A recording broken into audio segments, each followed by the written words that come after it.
Ethiopia has published a dangerous proposal to reconcile with Eritrea. What is this proposal about? Could it lead to de-escalation or more escalation between the two countries? Secondly, a bomb attack in the Amhara region. Several Warada officials have been killed in this attack, reportedly. Welcome to the channel. Thank you for watching, viewers. Good to be with you.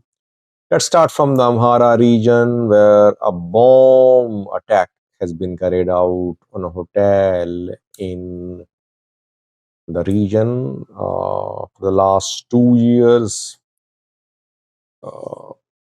An armed movement has been ongoing by Fano fighters against the security forces in the region. Fano fighters want to topple Ethiopian Prime Minister's government. They say Amhara people are marginalized and that Amhara people's rights are being violated. Amhara Fano militia supported federal forces in the war on Tigray. But after the war, Prosperity Party government tried to disarm Fano fighters, and that was the start of armed struggle in the region. Government tried to disband and disarm Amhara Special Force too, and ASM members joined Fano. People like Tafra Mamu, former ASF chief, are part of Fano. By the way, regional forces are still operating in other regions. Their names have been changed. So why did the government back then try to dismantle Amhara Special Force? Because that pushed Amhara Special Force to join Fano. That was a wrong move. I said that 2 years ago. Now government is facing the consequences of that move. Fano groups say that they have carried out an attack in South Gondar zone, Fugera district. It happened on Friday, where a meeting of Wareda officials was ongoing at a local hotel in Fugera district, Vreta town, South Gondar zone. Fano fighters got information through their sources that Kabyle district leaders were there at the hotel. Reportedly, they surrounded the hotel, they threw hand grenades, and they indiscriminately opened fire. Several Wareda officials have been killed in this attack, including the heads of security and heads of other Wareda affairs. No statement from the government, but attack is being confirmed by people of the area. Now, a dangerous proposal has been shared or published by the Ethiopian government to reconcile with Eritrea. Dina Mufti is the one who has shared this proposal. He has written an article elaborating the proposal. Dina is part of the government. He's member of Ethiopian Parliament's committee, standing committee on foreign affairs.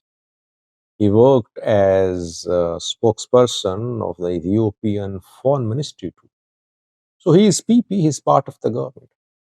What Dina is saying is not his personal opinion, rather it's a proposal. I am calling this proposal, I see this proposal as a dangerous provocation. It's not a proposal, it's a provocation. Maybe Ethiopia and Eritrea talked about the formation of supranational body in the past, when they were on good terms, when they were jointly fighting to crush TPLF. Back then, maybe they considered such proposals to form an EU-like supranational organization. And back then, Isaias offered Abiy to use all the ports, Massawa, Assab, you can all the ports. But they were on good terms, they had common enemy, they wanted to crush TPLF. Maybe this proposal they considered when they were on good terms, and now it has been made public. But in the current situation, this proposal is provocative. So, what is Dina Mufti saying? Well, Dina has written a long article about this proposal. He says that Eritrea and Ethiopia are two sovereign countries. The proposal recognizes Eritrea as a sovereign country, but their interests are intertwined. So they need to coexist. There needs to be economic integration. There needs to be establishment of mechanism for joint decision making for peace and stability in the Horn of Africa. He talked about EPLF and TPLF too, and he said that without EPLF support, EPLF could not have been able to secure Eritrea as an independent country. EPLF was supported by TPLF.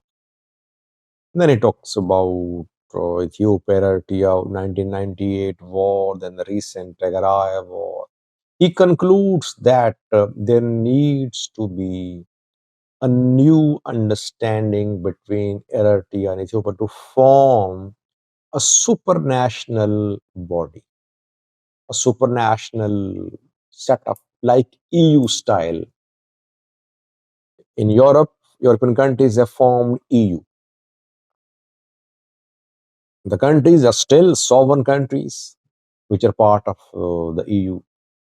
But EU is basically an economic bloc and foreign policy bloc.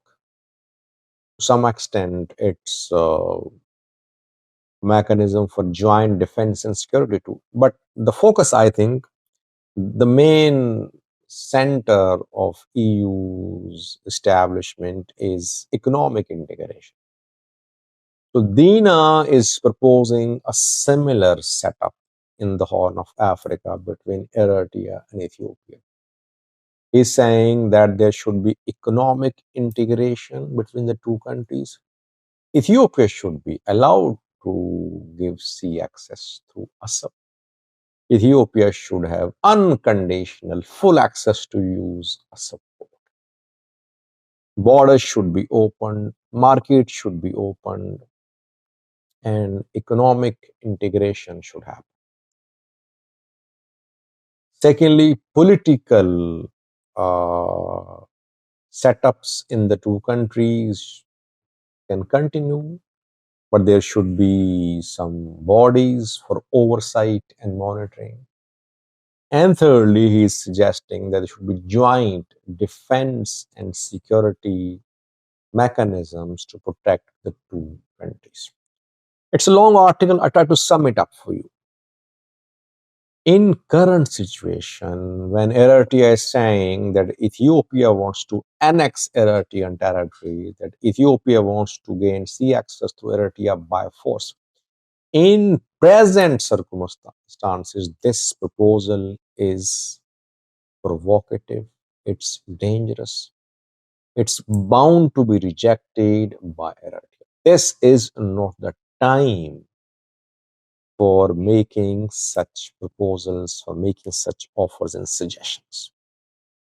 Maybe if the two countries develop good ties, if they build trust, then at some stage they can talk about the formation of the supranational body. Europe ended its differences. They fought Second World War, but gradually they rebuilt trust, they solved their issues. It took them decades to build that trust to reach a level where they formed EU. And Dina is proposing the formation of a supranational body while tensions between Eritrea and Ethiopia are running high. They're on the verge of a war. What does it indicate? It indicates that either these Ethiopian leaders are not mature, they're detached from reality, or they're very clever, they want to pressurize Eritrea. And they want to tell the international community that we are ready to reconcile with Eritrea, we're ready to form a partnership, but Eritrea is not uh, ready. Eritrea is resisting our attempts for peaceful coexistence. Proposal set to be rejected by Eritrea, I can safely say. Thanks for watching.